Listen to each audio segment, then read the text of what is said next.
जय श्री बंधुओं, कलियुग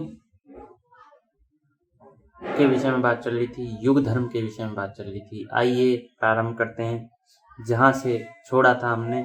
व्यापारियों के हृदय अत्यंत क्षुद्र हो जाते हैं, यहाँ पर छोड़ा था।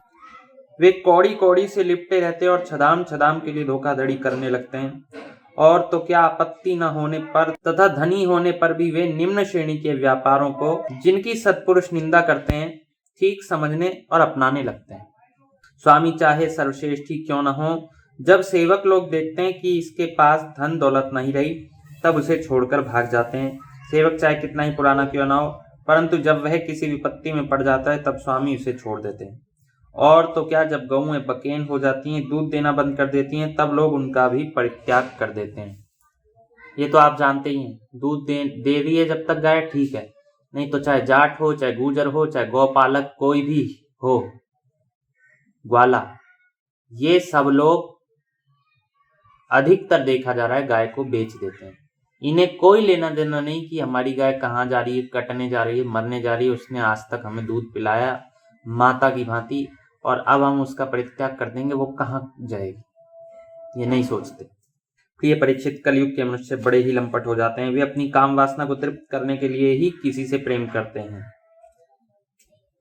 वे विषय वासना के वशीभूत होकर इतने दीन हो जाते हैं कि माता पिता, भाई बंधु और मित्रों को भी छोड़कर केवल अपनी साली और सालों से ही सलाह लेने लगते हैं।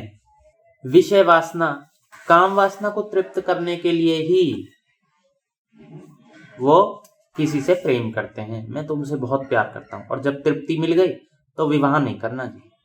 और इतने लंपट हो जाते हैं स्त्री में, इतने लंपट कि माता पिता से सलाह लेना उचित नहीं समझते। जिन्हें धर्म का रत्ती भर भी ज्ञान नहीं है, वे ऊंचे सिंहासन पर विराजमान होकर धर्म का उपदेश करने लगते हैं। प्रिय परीक्षित, कलयुग की प्रजा सूखा पड़ने के कारण अत्यंत भयभीत और आतुर हो जाती है। एक तो दुर्भिक्ष और दूसरे शासकों की कर वृद्धि। प्रजा के शरीर में केवल अस्थि पंजर और मन में केवल उद्वेग शेष रह जाता है। प्राण रक्षा के लिए रोटी का टुकड़ा मिलना भी कठिन हो जाता है। कलयुग में प्रजा शरीर ढकने के लिए वस्त्र और पेट की ज्वाला शांत करने के लिए रोटी, पीने के लिए पानी और सोने के लिए 2 हाथ भूमि से भी वंचित हो जाती है। उसे दाम्पत्य जीवन, स्नान और आभूषण पहनने तक की सुविधा नहीं रहती। लोगों की आकृति, प्रकृति और चेष्टाएं पिशाचों की सी हो जाती।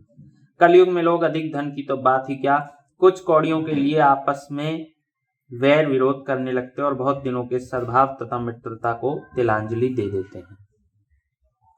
इतना ही नहीं, वे दमड़ी दमड़ी के लिए अपने सगे संबंधियों तक की हत्या कर बैठते हैं और अपने प्रिय प्राणों से भी हाथ धो बैठते हैं। परीक्षित, कलयुग के क्षुद्र प्राणी केवल काम वासना की पूर्ति और पेट भरने की धुन में ही लगे रहते हैं। पुत्र अपने बूढ़े माँ बाप की भी रक्षा पालन पोषण नहीं करते, उनकी उपेक्षा कर देते हैं, और पिता अपने निपुण से निपुण सब कामों में योग्य पुत्रों की भी परवाह नहीं करते, उन्हें अलग कर देते हैं। परीक्षित, श्री भगवान ही चराचर जगत के परम पिता और परम गुरु हैं। इंद्र, ब्रह्मा आदि त्रिलोकाधिपति उनके चरण कमलों में अपना सिर झुकाकर सर्वस्व समर्पण करते रहते हैं। उनका ऐश्वर्य अनंत है और वे एक रस अपने स्वरूप में स्थित हैं। परंतु कलयुग में लोगों में इतनी मूढ़ता फैल जाती है, पाखंडियों के कारण लोगों का चित्त इतना भटक जाता है कि प्राय लोग अपने कर्म और भावनाओं के द्वारा भगवान की पूजा से भी विमुख हो जाते हैं। अब ये भांति भांति के पाखंडी आ गए हैं। नाम ले लेके बोलूं, ब्रह्म कुमारी, रामपाली आदि, सदानंद आदि, और कितने कितने जो अपने को भगवान बताए बैठे हैं। आर्य समाज तो विशेष है ही। अब ये लोग पूजा से वंचित कर देते हैं लोगों को। ऐसे लोग और भी हैं ऐसे, ये तो मैंने नाम मात्र के गिनाए हैं। मनुष्य मरने के समय आतुरता की स्थिति में अथवा गिरते या फिसलते समय विवश होकर भी यदि भगवान के किसी एक नाम का उच्चारण कर ले तो उसके सारे कर्म बंधन छिन्न भिन्न हो जाते हैं और उसे उत्तम से उत्तम गति प्राप्त होती है। परंतु हाय रे कलयुग से प्रभावित होकर लोग उन भगवान की आराधना से विमुख हो जाते हैं। परीक्षित, यों तो कलयुग दोषों का खजाना है 51वें श्लोक से, परंतु इसमें एक बहुत बड़ा गुण है। वह गुण यही है कि कलयुग में केवल भगवान श्री कृष्ण का संकीर्तन करने मात्र से ही हमारी सारी आसक्तियां छूट जाती हैं और परमात्मा की प्राप्ति हो जाती है। सत्ययुग में भगवान का ध्यान करने से, त्रेता में बड़े बड़े यज्ञों के द्वारा उनकी आराधना करने से, और द्वापर में विधि पूर्वक उनकी पूजा सेवा से जो फल मिलता है, वह कलयुग में केवल भगवान नाम का कीर्तन करने से ही प्राप्त हो जाता है। तो ये था बंधुओं कि कलयुग में कैसे कैसे धर्म आदि होते हैं और कलयुग में करना चाहिए क्या, होता क्या है और करना क्या चाहिए।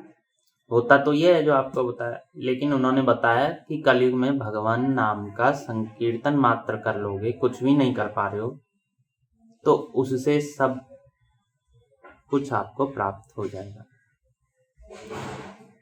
तो बंधुओं, इसके पश्चात पुनः कलयुग के ही विषय में, युग धर्म के विषय में थोड़ी सी चर्चा और शेष है, क्योंकि अभी तो श्रीमद् भागवत महापुराण से ही आपको श्रवण कराया है, और भी आपको श्रवण करा के जिससे कि प्रमाणों की अधिकता हो जाए, तदनंतर विराम लेंगे। धन्यवाद। जय श्री राम।